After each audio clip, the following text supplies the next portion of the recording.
Yes, hey guys, welcome back once again. मेरा नाम है आशीष सचदेव और इस वीडियो में हम लोग एक बहुत ही इंपॉर्टेंट टॉपिक के ऊपर बात करने वाले हैं, that is ABC analysis for your CA intermediate examinations audit paper, right. और इसमें मैंने यहाँ पे एक 20 दिन का स्टडी स्केड्यूल भी आप लोगों के साथ शेयर किया है। So guys, if you are new to my channel, मेरी आपसे दरख्वास्त है, रिक्वेस्ट है कि मैं ऑडिट, सीए इंटर और CA final slowly and gradually I am trying to build content so that it can help all of you. And एक जो सबसे ज्यादा बड़ा पेन पॉइंट होता है स्टूडेंट्स का ऑडिट में, बहुत सारे बच्चे फेल होते हैं। And I am telling you कि ऑडिट एक ऐसा सब्जेक्ट है जो आपको अटेम्प्ट लगवा सकता है। तो मेरी ये अप्रोच है, मेरा ये मानना है और मेरी ये कोशिश है थ्रू दिस चैनल कि मैं आपके इस ऑडिट के सब्जेक्ट को क्लियर करने में आपकी जितनी मदद हो सकती है उतनी करूं। So if you guys are new to this channel, मेरी एक रिक्वेस्ट है, please share this word of information, दबा करके इस वीडियो को लाइक करें, राइट। चैनल को सब्सक्राइब करें, बेल आइकन को प्रेस करें and help me help you people, so that अगर आप लाइक करते हैं, नीचे कमेंट करते हैं अपने दोस्तों के साथ, अपनी कम्युनिटी में, अपने व्हाट्सएप पे, अपने ग्रुप्स में, अपने टेलीग्राम पे, जहां पे भी आपको शेयर करने का मौका मिलता है आप शेयर करते हैं। So it really motivates me a lot to create more such engaging and awesome content for you guys. ठीक है, मैं काम भी करता हूँ, राइट। तो उसके लिए मेरे को इन सब चीजों को करने के लिए, नोट्स बनाने के लिए, आपको मैं एक अच्छा कंटेंट प्रोवाइड कर सकूं, मुझे टाइम निकालना पड़ता है दोस्तों। और इसलिए मैं चाहता हूं कि आप मेरे चैनल को थोड़ा सा पुश करें। इस वीडियो पे लाइक टारगेट हम लोग रखते हैं 500 लाइक का। ठीक है, मुझे पता है टारगेट थोड़ा सा बड़ा है, मेरा चैनल अभी बहुत छोटा है, ठीक है, बट मुझे पता है कि मैं ये अचीव कर लूंगा। अगर आप लोग थोड़ा सा इसको शेयर करेंगे दबा करके, तो हम 500 लाइक बहुत जल्दी अचीव कर लेंगे और ज्यादा से ज्यादा मदद होगी सीए स्टूडेंट्स की।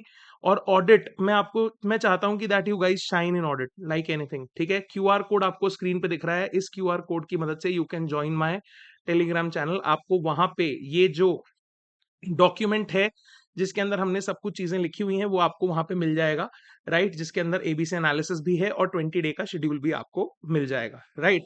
चलिए अब वीडियो की शुरुआत करते हैं। और इस वीडियो में हम क्या क्या डिस्कस करने वाले हैं, तो सबसे पहले हम लोग डिस्कस करेंगे यहाँ पे एबीसी एनालिसिस, ठीक है, topic wise. Micro topic breakdown की कौन कौन से इंपॉर्टेंट टॉपिक्स हैं, examiner observations on common mistakes, ICI के एग्जामिनर कमेंट्स आते हैं। इस पर मैंने एक वीडियो ऑलरेडी पहले बनाया था, मैं आपको नीचे डिस्क्रिप्शन में उसका जो है लिंक दे दूंगा, आप उस वीडियो को जाकर के जरूर देख लेना। ठीक है, तो भी आपकी खासा मदद हो जाएगी कि एग्जामिनर ऑब्जर्वेशंस क्या है, कि बच्चे ऑडिट के अंदर फेल क्यों होते हैं, उसका मैंने एक एनालिसिस वीडियो बनाया था बहुत डिटेल में। ठीक है, तो वो भी अगर आप देखना चाहें तो वो देख सकते हैं, यहाँ पे भी हम उससे रिलेटेड कुछ बात करेंगे। और एक इंटेंसिव 20 दिन का स्टडी प्लान, मैं मान के चल रहा हूं कि आप 5 घंटे, ठीक है, 5 hours every day for 20 days अगर आप ऑडिट पढ़ें तो हमारे पास 100 आवर्स का समय है। अगर ये 100 घंटे आपने डिवोट कर दिए ऑडिट में, तो मुझे ऐसा लगता है कि आपके आने वाले जनवरी अटेम्प्ट के लिए, आपके आने वाले मई अटेम्प्ट के लिए बहुत अच्छी प्रिपरेशन आप कर सकते हैं, राइट। यहाँ पे ए बी सी 3 कैटेगरी में मैंने टॉपिक्स को बांटा है। अब ए कैटेगरी के टॉपिक्स वो टॉपिक्स हैं जो बहुत हाई फ्रीक्वेंसी पे पूछे जाते हैं, 40 से 50 मार्क्स का इनका कवरेज रहता है। बी कैटेगरी के जो टॉपिक्स हैं वो पूछे जाते हैं अच्छी खासी फ्रीक्वेंसी के ऊपर और इसका वेटेज थोड़ा सा कम रहता है। ये टॉपिक्स थोड़े इंपॉर्टेंट भी होते हैं, इन डेप्थ कवरेज आपको इसमें करनी चाहिए। और अगर आप ये कर लेते हैं तो आप 50 से 60% कवरेज कर लेते हैं अपने सिलेबस का, 40 to 50% तो आप कर ही लेते हैं, राइट। और अगर आप ए और बी कैटेगरी भी पढ़ लेते हैं तो भी मैं आपको बता रहा हूं कि आप बहुत अच्छा खासा, लगभग 80% कवरेज आप कर लेते हैं। और अगर आप इन दोनों कैटेगरीज को अच्छे से पढ़ के चले जाते हैं तो I am telling you that you are in a position to attempt 80 marks का पेपर। और अगर आप 80 मार्क्स का पेपर अटेम्प्ट करते हैं ना सर, तो आप ध्यान रखिए, समझिए इस बात को, कि आप आराम से वहां पे 50 से 60 मार्क्स स्कोर करके लेके आ सकते हैं। और अगर ये स्कोर टोटल है तो 60 प्लस होता है तो एग्जेम्पशन हो जाती है, यानी बल्ले बल्ले। और 50 मार्क्स यानी आपको कोई फेल नहीं कर सकता अगर आप ये अप्रोच फॉलो करते हैं, इस तरीके से टॉपिक्स को पढ़ते हैं जीरो डाउन करके, राइट। उसके बाद सी कैटेगरी के टॉपिक्स हैं, इनकी फ्रीक्वेंसी भी कम रहती है, मार्क्स का वेटेज भी कम रहता है। चलिए अब इस मैट्रिक्स को हम जरा सा देख लेते हैं।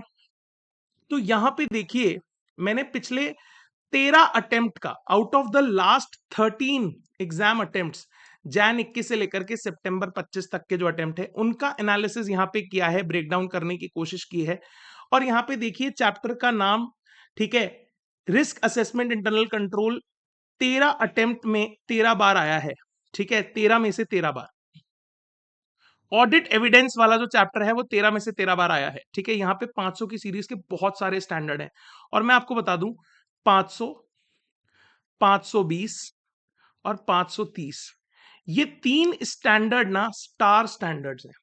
अगर आप 500 सीरीज में कुछ डीपली पढ़ के जाना चाहते हैं तो ये थोड़े टिपिकल भी हैं, स्टार भी हैं, इंपॉर्टेंट भी हैं, राइट। तो आप ध्यान रखिए, समझते चलिए। फिर कंप्लीशन एंड रिव्यू वाला जो चैप्टर है ये 13 में से 7 बार पूछा गया है। ऑडिट रिपोर्ट, इसके ऊपर मैंने अभी 700 सीरीज के जो स्टैंडर्ड हैं, और इसके अंदर ना 700 सीरीज के साथ साथ कंपनी ऑडिट का कारो भी आता है। तो ये आपको ध्यान रखना है कि कारो बहुत इंपॉर्टेंट है। श्योर शॉट, अगर आपको सक्सेस चाहिए ऑडिट में, कारो को छोड़ना मत। बच्चे मैंने देखा है कि है ना थोड़ी सी ऐसी स्टडी करते हैं कि भैया ये पढ़ के चल जाते हैं, ये छोड़ के चल जाते हैं, इतने मार्क्स का अटेम्प्ट कर लेते हैं। ये ऐसे नहीं करना बेटा, इस बार जिन्होंने किया है लुढ़क गए हैं। और मैं आपको बता देता हूं एक बात, मैं आज भी एक बच्चे की कॉपी देख रहा था ऑडिट की। मार्क्स क्यों कटे हैं? मार्क्स इसलिए कटे हैं ऑडिट के अंदर क्योंकि आइडेंटिफिकेशन का इशू है। अब आइडेंटिफिकेशन का इशू क्या है? इंस्टीट्यूट ने सवाल पूछा और बच्चा आइडेंटिफाई नहीं कर पा रहा, बच्चा वहां पे लिख करके आ रहा है जेनेरिक आंसर। जेनेरिक आंसर लिख रहा है, स्पेसिफिक आंसर ही नहीं लिख रहा। और जब तक स्पेसिफिक आंसर नहीं लिखोगे, मैं आपको बता रहा हूं, आपके वहां पे नंबर नहीं आएंगे, ठीक है। तो अब आप देखो 13 में से 13 बार पूछा गया रिस्क असेसमेंट, ऑडिट एविडेंस 13 में से 13 बार पूछा गया, कंप्लीशन 7 बार पूछा गया, ऑडिट रिपोर्ट 13 में से 13 बार पूछा गया, एथिक्स 10 बार पूछा गया। बहुत अच्छा इंपॉर्टेंट टॉपिक, ये भी हमने कवर किया है रिवीजन लेक्चर्स के अंदर। बाकी सारे टॉपिक्स भी कवर होंगे धीरे धीरे, स्लोली ग्रेजुअली। चैनल पे बने रहिए, मैं बता रहा हूं आपको, ठीक है। ऑडिट स्ट्रैटेजी प्लानिंग 7 बार पूछा गया, ऑडिट डॉक्यूमेंटेशन 4 बार ही पूछा गया है। तो मुझे ऐसा लगता है कि यहां से सवाल आने की प्रोबेबिलिटी थोड़ी बढ़ जाती है आने वाले अटेम्प्ट्स के लिए, क्योंकि कम बार पूछा गया है और इंपॉर्टेंट चैप्टर है, छोटा सा चैप्टर है, ज्यादा कुछ इसमें है नहीं डिटेलिंग। एक दो बार अच्छे से पढ़ेंगे, you will be able to do it.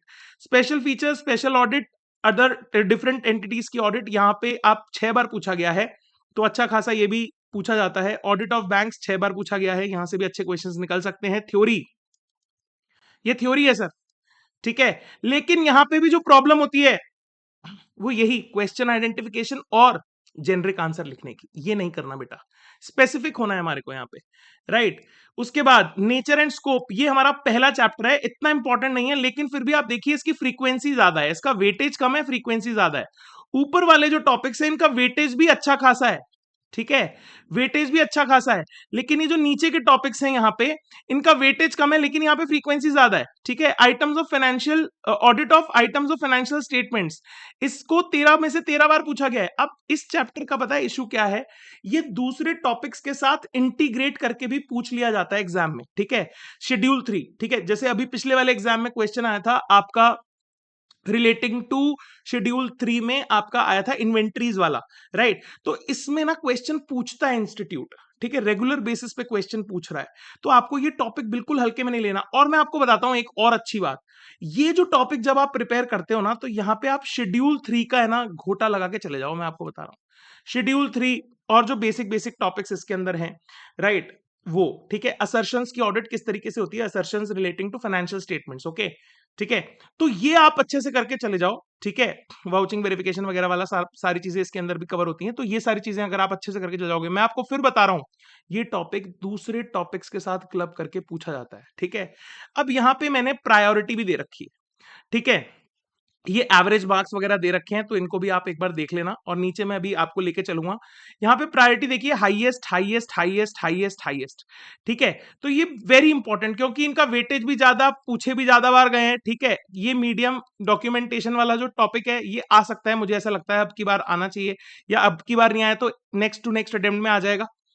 Audit of banks, ये भी मीडियम है, पर इसमें से क्वेश्चंस आते हैं, तो आपको पढ़ना है, छोड़ना कुछ नहीं है, राइट। यहां पे हाई लिखा है और मैंने यहाँ पे नोट लिखा है, chapter 1 has low priority despite high frequency due to basic concept. Simple concept है इसके अंदर, क्वेश्चन आता है तो इजीली आप इसको अटेम्प्ट कर सकते हैं, राइट। तो यहाँ पे मैंने इसको लो कैटेगरी में मार्क किया है, कोई दिक्कत नहीं है। चैप्टर 5 को मैंने हाई कैटेगरी में मार्क किया है, ठीक है, कैटेगरी सी होने के बावजूद भी, मतलब इसमें से कम पूछा जाता है फिर भी, ठीक है, क्योंकि यहाँ पे हाई स्कोरिंग पोटेंशियल है और ये दूसरे टॉपिक्स के साथ अटैच होकर के आता है, मैंने आपको फिर बता दिया, तो इसको छोड़ने की यहाँ पे जरूरत बिल्कुल भी नहीं है। यहाँ पे मैंने ना एक छोटा सा चार्ट अटैच किया है जो कि आप देख सकते हैं, ठीक है, कि यहाँ पे फ्रीक्वेंसी कितनी रही और कितने मार्क्स का पूछा गया है। तो रेड वाला इज एवरेज मार्क्स और ये फ्रीक्वेंसी है, तो आप इसको भी एक बार जरा देख लेना एनालिसिस में, ठीक है। की इनसाइट्स क्या है कि कुछ ये चैप्टर्स है, रिस्क असेसमेंट वाला, ऑडिट एविडेंस वाला, ऑडिट रिपोर्ट वाला, audit of items of financial statements वाला, ये 13 में से 13 बार आए हैं, तो ये बहुत हाई वैल्यू टॉपिक्स बन जाते हैं, ठीक है, ओके। हाई फ्रीक्वेंसी चैप्टर्स, ठीक है, जो कि 10-12 बार पूछे गए हैं। चैप्टर 1 जो है एथिक्स वाला चैप्टर, अपना ऐसे 220 वाला, और एसक्यूसी 1 वाला जो चैप्टर है ये वाला है, राइट। मॉडरेट फ्रीक्वेंसी वाले जो चैप्टर्स हैं, मतलब जो 50% टाइम्स पूछे गए हैं 13 अटेम्प्ट्स में से, वो हैं हमारे कंप्लीशन से रिलेटेड, ऑडिट स्ट्रैटेजी वाला, स्पेशल जो डिफरेंट एंटिटीज की ऑडिट है, और ऑडिट ऑफ बैंक्स, तो ये भी इंपॉर्टेंट हो जाते हैं। तो इस तरीके से यहाँ पे हमने एनालिसिस करने की कुछ कोशिश की है। और यहाँ पे डॉक्यूमेंटेशन जो है, इसको बहुत कम पूछा गया है, तो यहाँ पे अटेम्प्ट में, अगले अटेम्प्ट में या फिर उसके अगले अटेम्प्ट में क्वेश्चन यहां से आ सकता है। अब नीचे यहां पे मैंने कुछ और चीज आपको देने की कोशिश की है। माइक्रो टॉपिक्स हैं, ठीक है, जिनके अंदर जो एक्सपेक्टेड, जिनकी फ्रीक्वेंसी है वो हाई है, ठीक है, चैप्टर नंबर भी दिया हुआ है, फ्रीक्वेंसी वेरी हाई वगैरह दिया हुआ है यहाँ पे। तो यहाँ पे आप देखिए, अंडरस्टैंडिंग एंटिटी एंड एनवायरनमेंट 705, ये माइक्रो टॉपिक 315, 330 आपको पढ़ना ही है, ठीक है। 330 ये रहा, देखिए वेरी हाई है इसकी भी, ठीक है, 4 से 6 नंबर का पूछा जा सकता है। तो ये 315, 330 और 320 वाले जो स्टैंडर्ड है ना, इनका जो चैप्टर है, ये बहुत, इसके अंदर ना बहुत छोटे छोटे माइक्रो टॉपिक्स हैं, इनका रिवीजन बहुत अच्छे से करना है आपको, राइट। अभी मैं पढ़ाऊंगा, इसका भी मैं वीडियो डालूंगा, ठीक है, जैसे जैसे मेरी शेड्यूल बना हुआ है उस हिसाब से वीडियोस आते जाएंगे चैनल के ऊपर, तो आप देखते जाइएगा, right. 705 very important, last video में मैंने कवर किया है, जाकर के जरूर देख लेना। कारो सारे के सारे 21 क्लॉज बहुत ही इंपॉर्टेंट है, डिफिकल्टी मीडियम रहती है, लेकिन यहाँ पे जेनरिक आंसर लिखता है बच्चा, फेल कर जाता है, ठीक है। 570 going concern, code of ethics जो हम पढ़ चुके हैं ऑलरेडी, इसका भी वीडियो बना दिया, ऐसे 700 का वीडियो बना दिया। सब्सिक्वेंट इवेंट वेरी इंपॉर्टेंट, ठीक है, कौन कौन सी टाइप 1 टाइप 2 सब्सिक्वेंट इवेंट होती है, ठीक है, वो आपको पता होना चाहिए, कैटेगरी वाइज एनालाइज करके उनको याद करें, समझें, ठीक है। उसके बाद ऐसे 330 मैंने आपको बता दिया, वेरिफिकेशन ऑफ असेट्स, ठीक है। तो इस तरीके के जो छोटे टॉपिक्स हैं, थ्योरी टॉपिक्स हैं, ये भी पूछे जाते हैं, मैंने आपको बताया, राइट। उसके बाद ऐसे 500 audit evidence, very very important, मैंने आपको अभी बताया था, 500, 520 और 530 काफी इंपॉर्टेंट टॉपिक्स हैं, ठीक है। तो आपको मिल जाएगा, देखिए 520 आपको यहाँ पे मिल गया, 530, 500 मिल गया, ठीक है ना। तो ये सारे इंपॉर्टेंट यहाँ पे जो है टॉपिक्स दिए हुए हैं, मटेरियलिटी है, 505 रिलेटेड पार्टी, और यहाँ पे उसकी फ्रीक्वेंसी, मार्क्स, वेटेज वगैरह दिया हुआ है आपको, माइक्रो टॉपिक्स। ये टॉपिक्स तो आपको पक्का पक्का करके ही जाने हैं सर आप, ठीक है, ध्यान रखिए। यहाँ पे ना 530 नहीं लिखा हुआ ऑडिट सैम्पलिंग वाला, ठीक है, तो वो आप जरूर कर लीजिएगा, यहाँ पे उसको ऐड कर लीजिएगा, राइट। उसके बाद एग्जामिनर जो है, जो आईसीएआई के एग्जामिनर्स होते हैं, वो कुछ कहते हैं कि बच्चों की क्या गलती हुई, ठीक है। सबसे बड़ी गलती, बच्चे ना रिस्क को ऑडिट प्रोसीजर से लिंक नहीं कर रहे। तो आप पहले रिस्क को एनालाइज करो, कौन सा रिस्क है, असेस करना है, फिर उसको ऑडिट प्रोसीजर, उसका रिस्पॉन्स किस तरीके से करना है। तो ये आपकी अप्रोच रहनी चाहिए, पहले रिस्क, फिर ऑडिट प्रोसीजर, ठीक है, फिर कौन सी ऑडिट एविडेंस, फिर उसकी रिपोर्टिंग कैसे होगी। ये आपको ध्यान में रखना है हर जो भी आप आंसर दे रहे हैं, ठीक है। तो जब आप इनकम्प्लीट आंसर लिखोगे, प्रॉपर फ्लो फॉलो नहीं करोगे, तो आपको मार्क्स भी कम मिलेंगे, ठीक है। तो identification of risk, specific audit procedure, expected audit evidence, और एक और चीज इसमें मैं लिख रहा हूं यहाँ पे, रिपोर्टिंग कैसे होगी, ये भी आपको ध्यान में रखना है।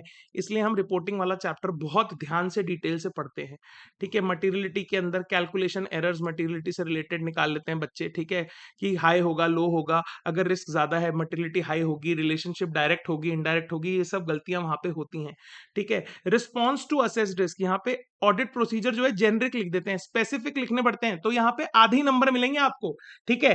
तो अगर आप जेनरिक आंसर लिखोगे, जेनरिक ऑडिट प्रोसीजर लिखोगे, ठीक है, तो स्पेसिफिक सिनेरियो बेस्ड आपको यहाँ पे प्रोसीजर्स लिखने हैं। उसके बाद components of internal control, 5 components, ठीक है। इनकम्प्लीट कवरेज करते हैं बच्चे, ठीक है। प्रॉपर कंट्रोल एनवायरनमेंट और ये risk assessment, control activities, information and communication monitoring, ये जो 5 पॉइंट है इनको अच्छे से पढ़ लो भाई, 5 ही तो पॉइंट है, ठीक है। उसके बाद ऐसे 500 ऑडिट एविडेंस, ठीक है। ऐसे नंबर नहीं लिखते बच्चे, ठीक है। एक्सटर्नल कंफर्मेशन में फॉर्मेट प्रोसीजर मिसिंग है, उल्टा सीधा आधा अधूरा आंसर लिखते हैं। एनालिटिकल प्रोसीजर के अंदर ठीक से आंसर नहीं किया हुआ, कंफ्यूजिंग एनालिटिकल प्रोसीजर है, ठीक है। रिलेटेड पार्टी से not identifying all related parties, incomplete answer. तो यहाँ पे list of all KMP, relative, sister concerns, associate, जेवी, ये सब आपको पता होना चाहिए। सब्सिक्वेंट इवेंट्स के केस में कौन कौन सी होती हैं, एडजस्टिंग, नॉन एडजस्टिंग समझ में नहीं आता, टाइप 1 टाइप 2 अभी बताया था आपको, अच्छे से पढ़ लो इसको, राइट। गोइंग कंसर्न के अंदर हमारे जो इंडिकेटर्स हैं, ठीक है, ये अच्छे से याद नहीं होते बच्चों को, गलत आंसर लिखते हैं, जेनरिक आंसर लिखते हैं, ठीक है। तो यहाँ पे आप देख सकते हैं, ठीक है। 580 रिटन रिप्रेजेंटेशन में कंटेंट्स प्रॉपरली पता नहीं है, इनकम्प्लीट आंसर्स लिखते हैं, ठीक है। उसके बाद ऐसे 700 अनमॉडिफाइड ओपिनियन में रॉन्ग फॉर्मेट, ऑडिट रिपोर्ट का प्रॉपरली फॉर्मेट नहीं पता, पॉइंट्स मिसिंग है, जनरल पॉइंट्स मिसिंग है, मैंने पढ़ाया है, ध्यान से जाके पढ़ लीजिए। मॉडिफिकेशन रिपोर्ट के अंदर बेसिस फॉर मॉडिफिकेशन क्लियरली नहीं पता, मैंने specifically her type of modification, modified opinion जिसके अंदर आपका जो है क्वालिफिकेशन हो सकता है, एडवर्स ओपिनियन हो सकता है, डिस्क्लेमर ऑफ ओपिनियन अलग से बताया है बेटा, जाकर के पढ़ो इसे अच्छे से, राइट, ठीक है। उसके बाद ईओएम, ओएम, कंफ्यूज है बच्चे कि भाई ईओएम क्या है, ओएम क्या है, मैंने इतना अच्छे से बताया है कि ईओएम जो कि फंडामेंटल मैटर्स हैं, जो फाइनेंशियल स्टेटमेंट्स के अंदर है, यूजर्स के लिए फंडामेंटल हो सकते हैं, ठीक है। ओएम वो मैटर्स हैं जो फाइनेंशियल स्टेटमेंट्स में नहीं है लेकिन रेलिवेंट हो सकते हैं यूजर्स के लिए, ऑडिटर के जजमेंट में, ऑडिट को समझने के लिए, फाइनेंशियल स्टेटमेंट्स को समझने के लिए नहीं, ऑडिट को समझने के लिए, ठीक है। तो आप ध्यान से इनको समझिए यहां पे, ठीक है। कारों से रिलेटेड रिपोर्टिंग हो गई आपकी, तो क्लॉजेस पता ही नहीं है बच्चों को, जनरल आंसर लिख रहे हैं, जनरल आंसर लिखेंगे तो आपको मार्क्स भी जनरली मिलेंगे, स्पेशल मार्क्स नहीं मिलेंगे, ठीक है। एंगेजमेंट लेटर से रिलेटेड प्रॉपर आपको पता ही नहीं है चीजें, उसके अंदर ऐसे 220 क्वालिटी कंट्रोल, ठीक है। EQ CR की रिक्वायरमेंट जो होती हैं वो कंप्लीटली नहीं पता है, मिसिंग की पॉइंट्स हैं। तो ये छोटी छोटी गलतियां ना, अब पिछली बार कोड ऑफ एथिक्स से क्वेश्चन पूछ लिया इंस्टीट्यूट ने, बहुत अच्छा क्वेश्चन था, ठीक है। उस पर जेनरिक आंसर लिखे, थ्रेट सेफगार्ड, ठीक है। तो अगर जेनरिक आंसर लिखोगे तो आप ध्यान रखो कि जेनरिक मार्क्स ही आपको वहां पे मिलने वाले हैं, ठीक है। तो यहाँ पे वेरिफिकेशन ऑफ असेट्स के लिए ये आप स्पेसिफिक पॉइंटर्स कुछ यहाँ पे देख लेना, right. I will share this document on my Telegram channel, तो आप जल्दी से जुड़ जाइए। मेरा मोबाइल नंबर, ठीक है, आप सबकी मदद के लिए मैंने अपना मोबाइल नंबर हर वीडियो के नीचे दिया हुआ है, तो आप मुझे व्हाट्सएप पे अपना डाउट पूछ सकते हैं, I will clear all your doubts relating to audit, okay. अब यहाँ पे दिया हुआ है 20 दिन का शेड्यूल की किस तरीके से आपको चीजें करनी है, ठीक है। और मैं आपको बता रहा हूं, मैं मान के चल रहा हूं कि आप 5 घंटा डेली ऑडिट पढ़ेंगे, ठीक है। 5 घंटा कुछ और सब्जेक्ट पढ़ लेना तो यहाँ पे 2.5 घंटे हम थ्योरी पढ़ेंगे, फिर कुछ क्वेश्चंस की प्रैक्टिस करेंगे और कुछ रिवीजन करेंगे, ठीक है। तो यहाँ पे फोकस एरिया लिखा हुआ है आपका डे वाइज 1 2 3 4 इस तरीके से, ठीक है। और नंबर ऑफ आवर्स डेडिकेट जितने आपको करने हैं वो लिखे हुए हैं, और ठीक है यहाँ पे की डिलीवरेबल्स की आपको क्या क्या चीजों पे फोकस करना है वो भी यहाँ पे स्पेसिफिकली लिखा हुआ है, ठीक है। और यहाँ पे डे 20 पे लिखा हुआ है मॉक टेस्ट आपको जरूर देना है, राइट। ये अगर आप फॉलो करेंगे शेड्यूल, मैं आपको बता रहा हूं, you will shine in audit, right. 5 common mistake जो बच्चे करते हैं जिसकी वजह से बच्चों के मार्क्स बहुत ज्यादा कम हो जाते हैं ऑडिट में। स्टैंडर्ड के नंबर मिसिंग है, स्टैंडर्ड के नाम ही नहीं पता, टॉपिक का ही नाम नहीं पता, जेनरिक प्रोसीजर लिख रहे हैं, आंसर जेनरिक लिख रहे हैं, स्पेसिफिक आंसर्स नहीं लिख रहे, पुअर प्रेजेंटेशन है, हेडिंग्स नहीं है proper, time wasted in MCQ, MCQ अंदर रीडिंग प्रैक्टिस नहीं है, सबसे इंपॉर्टेंट चीज है रीडिंग प्रैक्टिस नहीं है बच्चों की, ठीक है। तो एमसीक्यू में जब पेपर अटेम्प्ट करने बैठता है तो वहां पे टाइम वेस्ट कर देता है। एक और बहुत ही इंटरेस्टिंग ऑब्जर्वेशन है, not attempting all the question, बच्चे पूरा पेपर ही नहीं कर रहे, बच्चे पेपर करके आ रहे हैं 60 नंबर का, आप कैसे पास हो गए? बच्चे पेपर करके आ रहे हैं 70 नंबर का, सर 70 नंबर का बहुत अच्छे से किया है, बेटा बहुत मुश्किल है, मैं आपको बता रहा हूं, ठीक है। जब तक आप 90 मार्क्स प्लस का पेपर अटेम्प्ट नहीं करते आप भूल जाइए, ठीक है। और ऑडिट ऐसा सब्जेक्ट है, थ्योरी सब्जेक्ट्स में खासकर मैं आपको बता रहा हूं, ठीक है, आपको अटेम्प्ट करना है 100 मार्क्स का।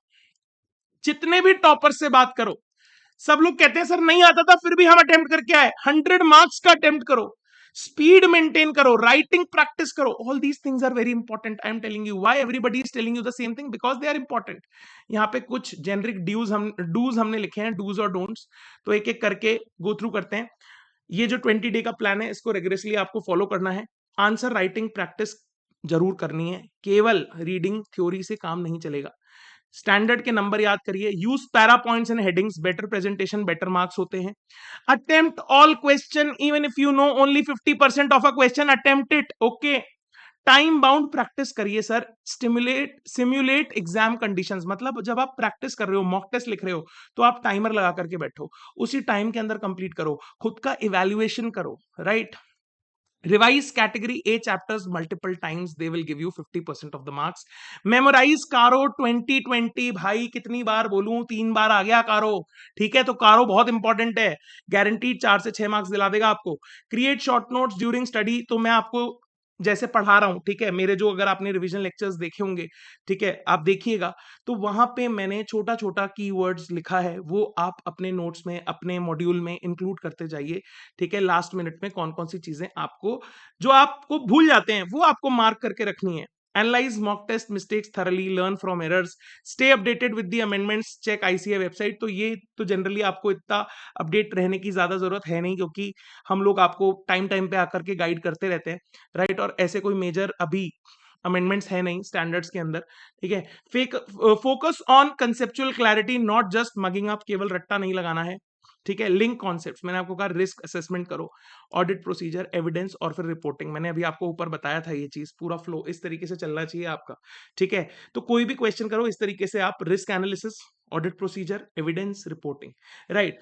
प्रैक्टिस रिपोर्ट राइटिंग ऐसे 700 705 के फॉर्मेट्स. पिछला वाला वीडियो जो मेरा था जाकर के देख लीजिए अभी के अभी. Solve RTPs, MTPs, mock test paper. ठीक है. और आपके जो पिछली बार मॉडल टेस्ट पेपर्स भी इंस्टीट्यूट ने निकाले थे. मोस्ट इंपॉर्टेंट प्रैक्टिस रिसोर्सेज जो हैं हमारे इंस्टीट्यूट की तरफ से ही आते हैं, तो वो आपको प्रैक्टिस जरूर करने हैं. क्या नहीं करना. ठीक है. शॉर्टकट्स पे रिलाय नहीं करना. एक्सपेक्टेड क्वेश्चंस कर जाओ. कॉर्नर टॉपिक्स में से क्वेश्चन पूछ लिया जाता है एग्जाम में. पिछले 2-3 अटेम्प्ट से मैं देख रहा हूँ पेपर बहुत ट्रिकी बन रहा है. Right. Don't skip away any chapter completely, कि भाई ये तो पूरा का पूरा छोड़ के जा रहा हूं मैं, रिस्क नहीं लेना ऐसा. ठीक है. Don't spend more than 60 minutes on MCQ. जब आप पेपर कर रहे हो तो आप ध्यान रखिए कि आप 40 से 45 मिनट्स बस मैक्स. ठीक है. अगर ज्यादा करो तो 60 मिनट. ठीक है. 3 घंटे पेपर करना है तो 60 मिनट से ज्यादा आपको एमसीक्यू पे नहीं देने हैं. Don't write generic answer, be specific. Don't ignore presentation. 20-30% marks improve हो जाएंगे. ठीक है. Okay. Don't leave questions bank. Okay. जो आपके आरटीपी हैं पिछले अटेम्प्ट्स की, जरूर करिए. Don't study new topics on the last day, only revise what you have read. Don't panic if paper is seems tough. Okay. If it is tough for everyone. ठीक है. तो घबराना नहीं है, पढ़ाई करनी है. ऑडिट डॉक्यूमेंटेशन ये स्किप नहीं करना. ठीक है. ये आ सकता है. चैप्टर 5, क्योंकि इसका मार्क्स सी कैटेगरी में डाल दिया है इसको हमने, तो इसको इग्नोर नहीं करना, क्योंकि एवरेज मार्क्स बहुत ज्यादा है. दूसरे दूसरे टॉपिक के साथ चिपक करके क्वेश्चन आ जाता है. Don't rely on only video lectures. Practice writing is essential. Okay.